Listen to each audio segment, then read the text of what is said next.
Hello NBA fans and welcome back to another video here on the NBA the week that was. Today we'll be starting a new series on this channel, and this will be the series that will lead up to the start of the NBA season. I'll be going through each of the 30 teams and saying what my ideal starting five would be. I'll go into each of the starting five and talk about why I believe this player fits alongside the other players, and it'll be the best starting five for each team to be the most successful this year. We're going to be going in alphabetical order today, which means we'll be starting with my favorite team, the Atlanta Hawks. Let's get right into it. To start off, we have the point guard position, and for the Atlanta Hawks, this answer is just like that. Trae Young will be the starting point guard for the Atlanta Hawks this year. He's our max level player. He averaged 29 points and 9 assists in the NBA playoffs this past season, and he's going to be even better this year. Oh, in the playoffs, Trae really took a jump. He's always been a good passer and a scorer, but he really found the balance between the two. He was able to determine when he needs to take over offensively in terms of just getting to the basket for his floaters or stepping back for three-pointers, really facilitating the game like a quarterback and using his outstanding passing vision to set up his open teammates. So Trae Young, the Atlanta Hawks, he's our star player. He's our franchise player. I say our because I said I'm an Atlanta Hawks fan. But Trae Young, he's the future of the Hawks. He will be the starting point guard of the Atlanta Hawks this year. He should be an all-star, even though he should have been one last year, but they snubbed him because they always snub someone every year. And this year, he could be an all-NBA player as well. And hopefully, he leads the Hawks far. So for the Atlanta Hawks, the starting point guard will be Trae Young. Now, for the shooting guard position, this is where we have the biggest toss-up, and it will be between Bogdan Bogdanovic and Kevin Huerter. Both of them had outstanding playoffs. Bogey he sort of faltered towards the end because he injured his knee, while Kevin Huerter really showed that he can really defend now, and he can create from the shooting guard position, and he's obviously an elite scorer. But I'm going to go with Bogdan Bogdanovic here. So from March 1st till the end of the season, Bogey shot 46% from 3 on almost 8 looks a game. That's just outrageous. That's video game numbers, honestly. He was shooting the ball at such an elite level. It was the perfect fit for the Hawks. He was running around the court. His off-ball movement is perfect, and he really knows how to get open with an elite passer like Trae with him. He can also create for himself, so when Trae's not playing or we want to start using Trae off the ball, which I hope they start doing, like Steph Curry does for the Golden State Warriors, Bogey can facilitate the offense. He can find those lobs. He can run a pick and roll quite well because he used to do that back in Europe when he played in the EuroLeague.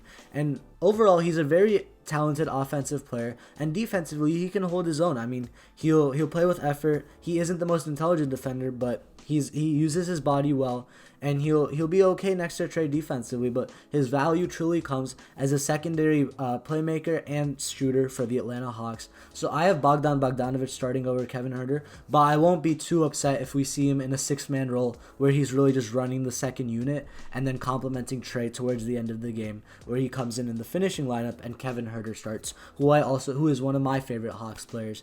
And I really think Bogdan Bogdanovic, however, should be in this starting role alongside Trae Young in the backcourt for the Atlanta Hawks for the 2021-2022 NBA season. Next, we have the small forward position, and this is the position that can be quite the deal breaker for the Hawks this year. I have DeAndre Hunter starting here. When healthy, last year especially, DeAndre Hunter is the second best player on this team. Now, that's a bold claim to make with guys like Clint Capella, John Collins, and even Bogey. But DeAndre Hunter can really do everything on the court. I read a recent interview that Bogdan Bogdanovic did with The Athletic, and he said that DeAndre Hunter can literally do everything. He is an absolute menace defensively. He locked down Julius Randle while playing injured in the Knicks series. He can lock down people like Kyrie Irving, and he can guard guys like Randle. He's a multi-positional defender. He is extremely strong, has good size, stands at 6'8". I've done a whole profile on this kid. Now, offensively, at first, in his rookie year, it didn't look too promising, but last year, he showed that he can create for himself, he can create for others, he's a high-level shooter, he can shoot from the mid-range, and he can finish with contact at the rim. What more do you want from a guy? He can literally do everything on the court. When we drafted him, I thought he could be the next Kawhi, and that's a big claim to make, but so far, he's sort of like a mini Kawhi, so I have high hopes for DeAndre Hunter. If he can stay healthy after having 2 meniscus surgeries in the last few months, that's going to be the biggest factor for DeAndre Hunter. His ability to stay healthy, because when we know when he's on the court, no one's going to stop him both offensively and defensively. So I can't wait to see how DeAndre Hunter plays this year. He's the perfect player to play alongside Trae Young, and it could be the X factor for the Hawks going even deeper in the playoffs this year and potentially reaching the finals, because he's the guy who's going to stop Kyrie Irving, James Harden, or Kevin Durant once we come up against the Brooklyn Nets, which pretty much seems inevitable at this point. At the power forward, we're going to have John Collins, the man we recently re-signed to a 5-year deal. I was such a big proponent of this guy, and I wanted him back on the Hawks roster. He is such an important guy both on and off the court for us.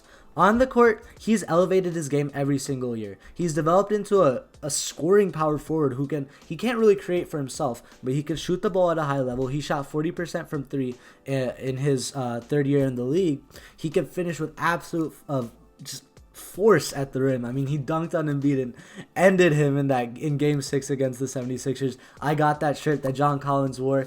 All those Hawks fans out there, you know what I'm talking about. But John Collins, he's a great finisher at the rim, a very active player offensively. He'll get you offensive rebounds. He'll set hard screens. He really plays for the team. Defensively, while it has been a struggle for him since he entered the league, he's gotten better and better. He plays with energy, just like Bogdanovic. He's shown the ability that he can block shots, and he's a high-level rebounder, despite only being 6'8", 6'9". John Collins has just been re-signed to a 5-year deal. He's Trae Young's perfect lob partner. They were 5th in lobs, third in lobs, in fact, for the whole NBA. That chemistry that they have is just amazing, and it keeps getting better year by year. It's going to be even better this year. John Collins is essential to the Atlanta Hawks. He's our off-the-court leader. He's our emotional leader, and it's going to be great having him back this year. So at the power forward position, we have John Collins.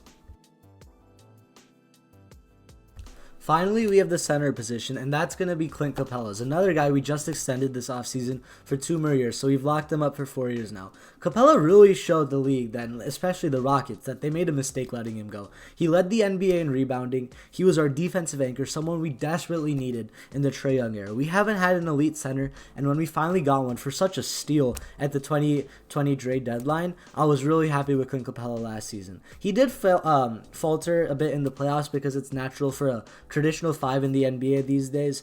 It's not a traditional big man's league anymore. But he held his own against Joel Embiid, did his best to try and stop him and Giannis, and I really commend him for his defensive efforts. And it was just so important. His rebounding, he would create new possessions for us offensively. He would just shore up all of our defensive liabilities. If someone blows by a trade, you know Capela's there to block that shot. So he was really essential for our defense this year, and it just gave our guys confidence to be more aggressive defensively, similar to how the Jazz do with Gobert. They have a very aggressive defense because they know if someone penetrates past them, you're gonna be met by Rudy Gobert. And it was the same theory for the Hawks with Clint Capela. He's a great rebounder, a great defender. He's a good rim runner. He caught a lot of lobs from Trae Young this year. Can't really create anything else on offense, but that's okay. We don't need him to. We need him to anchor our defense, and he does that to perfection. So he'll be starting at the 5 for the Atlanta Hawks this year. And that wraps up our starting 5. Trae Young, Bogdan Bogdanovic, DeAndre Hunter, John Collins, and Clint Capela. And with that, I would like to conclude this episode of the NBA the week that was. I hope you agree with me on my views on the Atlanta Hawks starting 5. Again, I didn't talk about a lot of guys like Danilo Gallinari, Kevin Huerter I barely mentioned, Cam Reddish who could have a big breakout year, Lou Williams. There's so many guys that the Hawks have as depth pieces. Who knows, maybe one of them cracks the starting rotation. Let me know what you guys think down in the comments, and I'll catch you guys on my next video where I analyze the next starting 5 here on the NBA the week that was. See ya!